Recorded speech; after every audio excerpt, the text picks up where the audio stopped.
ভোটের ফলাফল আমরা সবাই জানি। এরই মধ্যে বিএনপি মহাসচিব সহ সিনিয়র নেতৃবৃন্দ দলের চেয়ারম্যানের সঙ্গে বৈঠক করেছেন। ক্যাবিনেট ফর্ম এবং সেগুলো নিয়ে মূলত আলোচনা হচ্ছে।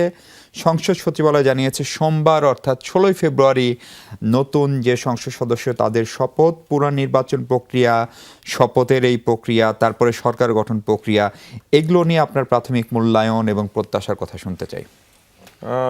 একটি ভালো সরকার গঠনের জন্য বিএনপির ওপরে আসলে তাদের নিজেদেরই একটা চাপ আছে, কেননা তাদেরকে এই বিজয়কে অর্থবহ করে তোলার জন্য এমন একটি সরকার তৈরি করতে হবে যে সরকারে কোনো ব্যক্তিকে নিয়ে রাজনৈতিক আপত্তি থাকবে না।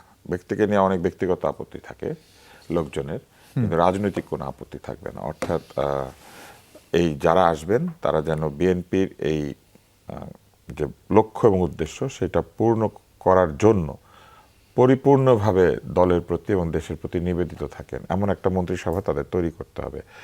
এটি একটি। দ্বিতীয়ত আরেকটি কাজ হবে তাকে সকল চাপের বিপরীতে গিয়ে নিজের পছন্দ অনুযায়ী এবং দলের সিনিয়রদের পছন্দ অনুযায়ী একটা মন্ত্রিসভা তৈরি করতে হবে, কেননা দলের উপর অনেক চাপ আছে।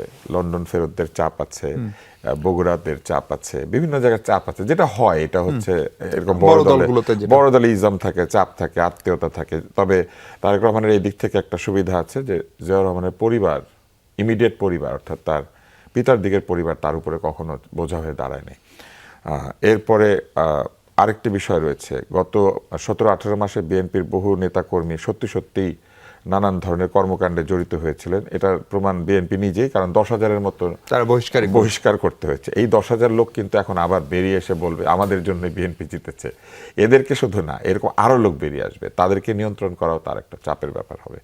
আমার কাছে মনে হয় যে তিনি যদি মন্ত্রিসভা তৈরি করার সময় একটা ইনক্লুসিভ মন্ত্রিসভা করেন, সেখানে নারী সদস্যের উপস্থিতি থাকে, সেখানে তরুণদের এবং বয়স্কদের ভারসাম্য থাকে, সেখানে যদি উচ্চশিক্ষিত মধ্যশিক্ষিতদের একটা ভারসাম্য থাকে, এই সব কিছু মিলে একটা ভালো মন্ত্রিসভা হলে ভালো হয়।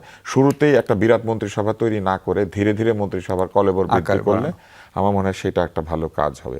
তার যেহেতু প্ল্যান আছে, তিনি বলেছেন এটাই টাইম এই প্ল্যানটাকে শেয়ার করা এবং মন্ত্রীদেরকে জানিয়ে দেওয়া যে উনি কি চায় তাদের কাছ থেকে, অর্থাৎ মন্ত্রীদেরকে ডেলিভারেবলটা দেওয়া, টার্গেটটা ফিক্স করে দেওয়া, আপনার কাছ থেকে আমি এইটা আশা করি, this is your do, this is your don't.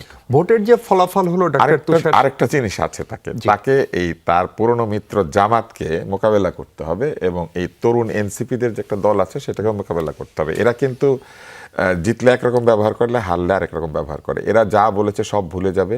এরা কিন্তু আওয়ামী লীগের চরিত্রে অবতীর্ণ হবে এবং আওয়ামী লীগ যা করতো সেগুলো করতে শুরু করবে। অতএব তাকে নতুন এই আওয়ামী লীগকে মোকাবেলা করতে হবে।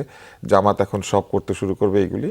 এবং আপনি নিশ্চয়ই শুনেছেন যে 7টি আসন তাদের ঢাকাতে আছে। কেউ তাদের মধ্যে এরকম মন্তব্য করেছেন, আমি যেটা শুনেছি, সাংবাদিকরা বলেছেন যে ঢাকা শহর কাঁপানো তাদের জন্য কোনো ব্যাপার না। তারেক রহমানকে এটা ইনশিওর করতে হবে যে কোনো শহর কাঁপানোর চেষ্টা যেন তারা করতে না পারেন। নিজেরা কাঁপেন, কোনো অসুবিধা নাই, কাঁপাকাঁপি চলুক, কিন্তু নাগরিকের জীবন যাতে বিপর্যস্ত না হয় এই ক্ষেত্রে তাকে বেশ কঠোর হইতে হবে এবং যা করতে হবে শুরুতেই। দেরি করলে কিন্তু এটা করা যাবে না।